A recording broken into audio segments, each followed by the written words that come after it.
अस्सलाम वालेकुम everyone, welcome back to my YouTube channel. आज हम बात करेंगे जॉन डन की एक famous poem death be not proud के बारे में। इसे होली सोनेट 10 के नाम से भी जाना जाता है। इस सोनेट के अंदर भी टोटल 14 लाइन्स हैं जैसे शेक्सपियरियन सोनेट्स की होती हैं, बट इस सोनेट की फॉर्म जो है वो पेट्रियार्कन है, जिसे इटालियन सोनेट्स भी कहा जाता है।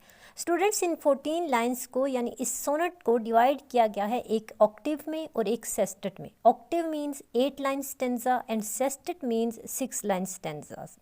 Written in 1609 and published in 1633। इस पोइम की अगर हम राइमिंग स्कीम की बात करें तो इसका जो फर्स्ट ऑक्टिव है उसकी राइमिंग स्कीम है A B B A B B A, और सेस्टेट की राइमिंग स्कीम है सी डी डी सी ई ई। इस पोइम को आयम्बिक पेंटामीटर में लिखा गया, यानी हर लाइन में 5 आयाम्स यूज़ हुए हैं और हर अनस्ट्रेस्ड सिलेबल के बाद एक स्ट्रेस्ड सिलेबल का यूज़ हुआ है। इस पोइम के अंदर जॉन डन जो है वो डेथ के साथ आर्ग्यू करते हैं, उससे यानी मौत से डायरेक्ट बात करते हैं कि वो ज़्यादा घमंड ना करे, ज़्यादा गरूर ना करे, ना तो वो पावरफुल है और ना ही खौफनाक है। जॉन डन कहते हैं कि डेथ जो है ये सिर्फ एक नींद है, और एंड पर ये डिक्लेयर करते हैं कि डेथ खुद जो है वो एक दिन मर जाएगी, लिहाजा इसे खुद पे इतना ज़्यादा घमंड करने की ज़रूरत नहीं है। अभी हम इस पोइम की राइटर के बारे में थोड़ा सा जान लेते हैं। Students, John Donne 17th century के एक ऐसे पोइट हैं जिसे मेटाफिजिकल पोइट्री का पायनियर कहा जाता है। 1572 में इनकी डेथ हुई थी और 1631 में इनकी 1572 में ये पैदा हुए थे और 1631 में इनकी डेथ हुई थी। He was a revolutionary English poet known as the father of metaphysical poetry. John Donne के मेजर वर्क्स में songs and sonnets, that is collection of his lyric poems, जिसके अंदर जॉन डन की लव लिरिक्स पोइम्स ऐड हैं।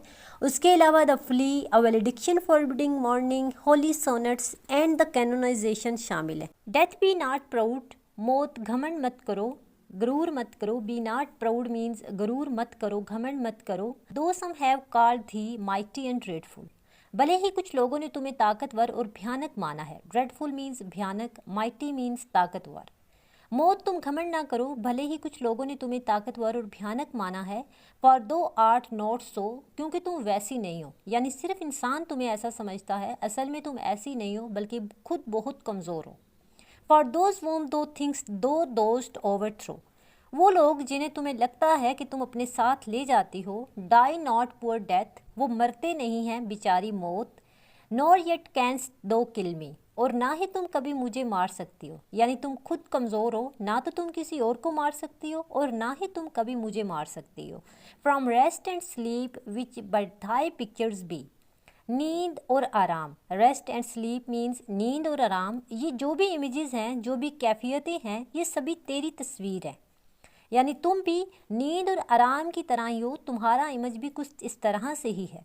Much player then from धी much more must flow, जैसे नींद और आराम, यानी ये जो तुम्हारी इमेजेस हैं, ये कैफियतें जो हैं, ये हमें इतना अच्छा महसूस होता है इनसे, ऐसे ही तो मौत से भी हमें इतना ही अच्छा महसूस होना चाहिए। यानी पोइट मौत को नींद की तरह बेहतरीन आराम का समझता है। पोइट कहता है जैसे हम रेस्ट करते हैं और नींद अपनी लेते हैं, तो इस तरह से हमें मौत को भी ऐसे ही अच्छा समझना चाहिए, हमें ऐसे ही महसूस होना चाहिए जैसे हम सो रहे होते हैं तो हमें रेस्ट मिल रही होती है। And soonest our best men with thee do go, और बहुत ही जल्द बहुत सारे अच्छे इंसान जो हमारे साथ हैं वो तुम्हारे साथ चले जाएंगे। यहाँ पर पोइट शहीद लोग और जो नेक लोग होते हैं, पोइट कहता है कि बहुत जल्द, and soonest our best men, के बहुत जल्द बहुत अच्छे इंसान जो हमारे साथ हैं वो तुम्हारे साथ चले जाएंगे।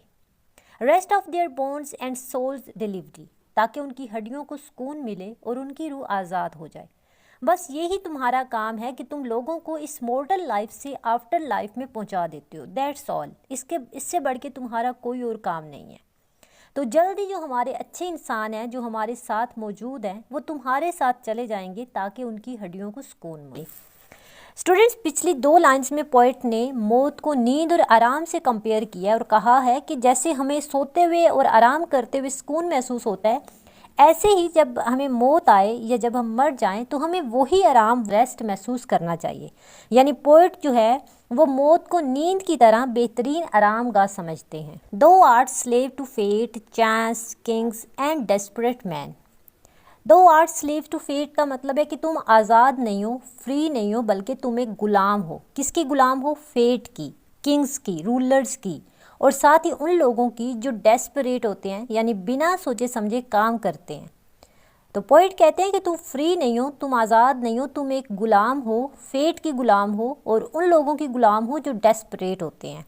And dost with poison war and sickness dwell, और साथ ही तुम जहर, बीमारी और जंग से जुड़ी हुई हो, यानी इन तीनों की वजह से भी तुम्हें आना होगा। And poppy or charm can make us sleep as well, और दवाइयाँ और जादू ये सब भी हमें सुला सकते हैं।